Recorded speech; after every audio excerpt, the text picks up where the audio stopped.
Bismillahirrahmanirrahim. Assalamualaikum warahmatullahi wabarakatuh. Salam rahayu buat semua teman-teman. Semoga kita selalu dalam keadaan sehat, selalu dalam lindungan Gusti Allah yang Maha Agung, disehatkan bersama keluarga, dimudahkan segala urusannya, dimurahkan rezeki. Amin. Alhamdulillah.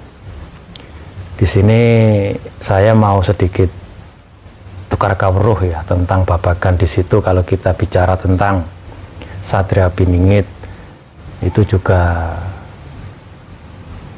ada sang juru penyelamat, Pecahangon Ratu Adil.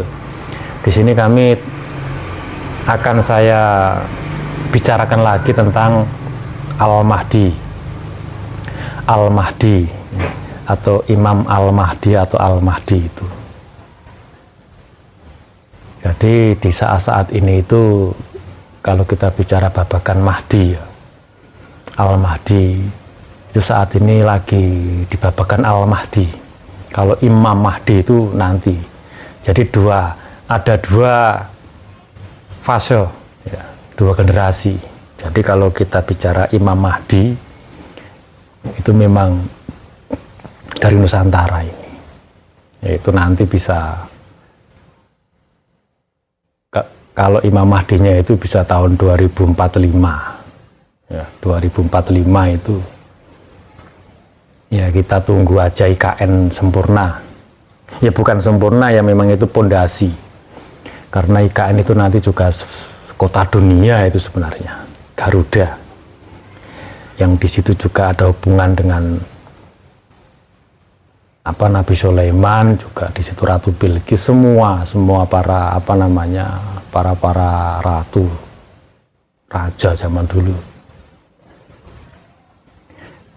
Tapi kami tidak dongeng tentang itu, nanti itu dalam babakan Ibu Kota Nusantara dan lain-lain, itu nanti akan saya dongengkan ya, kita kudu roso. Di sini dalam babakan Al-Mahdi atau sama awan dukon, awan hitam yang menyelimuti itu. Kalau kita bicara awan hitam, dukon itu sebenarnya sudah keluar. Dan itu tidak bisa dilihat dengan kasat mata seperti kita melihat awan hitam terus kita melihat awan 40 hari 40 malam gelap gulita, itu tidak. Itu kan banyak saneponya. Jadi semua para di situ kan dari semua para yang bicara tentang babakan itu kan banyak sanepo, banyak silokat. Jadi awan hitam itu ya awan yang nggak kelihatan, ya awan yang menutupi apa yang menjadi perjalanan sukma kita sebenarnya. Itu awan dukon itu. Kalau kita ketutup awan itu kan kita ya sebagai manusia, kalau kita itu jadi orang itu iri dengki, terus di situ kita tamak, takabur, kita itu ibaratnya entah yang di politik atau yang dimanapun, itu kita udah ketutup awan itu sebenarnya. Itu memang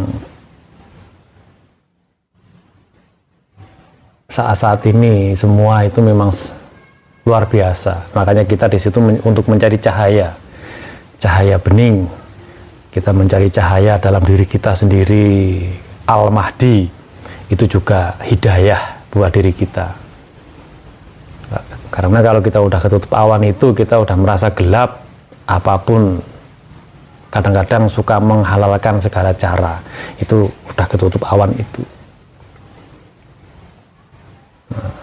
Makanya ada babakan sang pencerah SP juga itu Satria Piningit, sang pencerah, sang penuntun, sang pemberi cahaya, atau sang pengayom. Kalau kita bicara Satria Piningit kan luas ya, semua para kesatria yang selalu terpingit di situ. Kalau Satria Piningit yang di situ udah ada dari zaman dulu, sebelum ada para raja di Nusantara ini, Satria Piningit itu udah ada. Itu kan titisannya malaikat Jibril.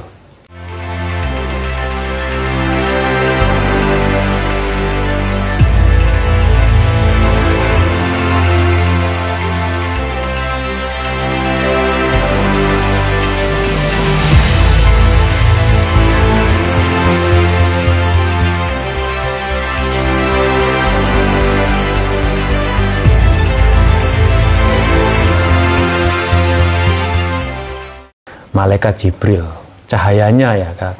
Tapi kalau malaikat nggak bisa beranak, tapi itu kan titisannya cahayanya yang hubungannya di situ juga sama Dewi Siti Hawa.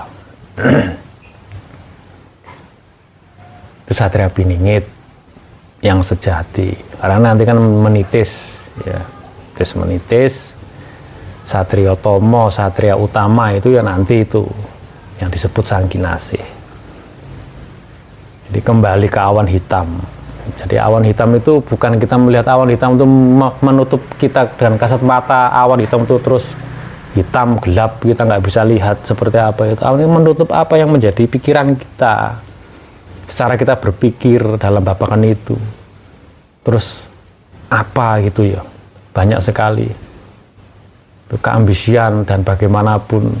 Yang penting jadi golongan orang tamak lah.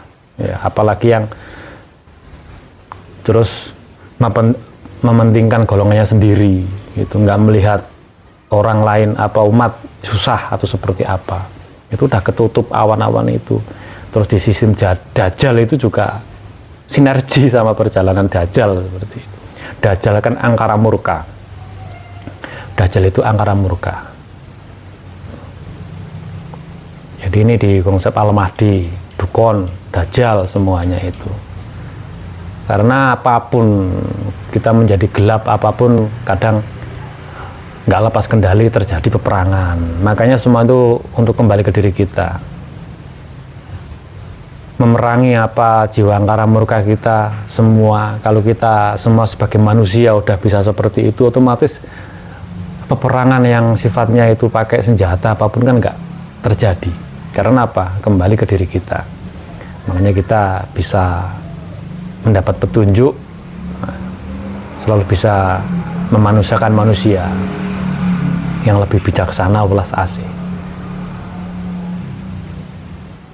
Al-Mahdi, awan Dukon. Jadi awan itu ibaratnya kita yang nggak kelihatan, yang menutup apa yang menjadi perjalanan kita sendiri atau sukma kita sendiri di situ. Makanya di situ juga ada Al-Mahdi, cahaya alam, nur alam, semua agar kita bisa mendapatkan cahaya.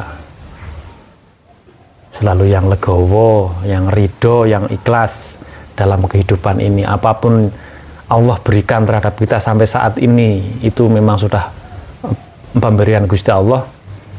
Kita ya yang legowo, alhamdulillah, dan selalu bersyukur. Itu selalu mendapat petunjuk semua. Ya mungkin cukup ini yang bisa saya sampaikan di babakan Al-Mahdi dan awan Dukon. Jadi sekali lagi awan itu ya menyelimuti, udah muncul ya, udah menyelimuti apa yang ada di mungkin pikiran kita, menutup ya, menutup cahaya diri kita, semuanya itu ya mungkin bisa dipahami sendiri. Jadi dalam babakan itu kita melihat awan Dukon mau seperti apa tidak usah berlebihan. Kalau bisa kita sebagai pelaku spirit, apa yang menjadi perjalanan menuntun juga bisa sama-sama untuk saling menyejukkan apa yang menjadi fenomena atau perjalanan alam ini. Kita sebagai alam manusia juga hati-hati untuk diri kita sendiri. Itu yang paling penting. Sekian, assalamualaikum warahmatullahi wabarakatuh. Salam Rahayu.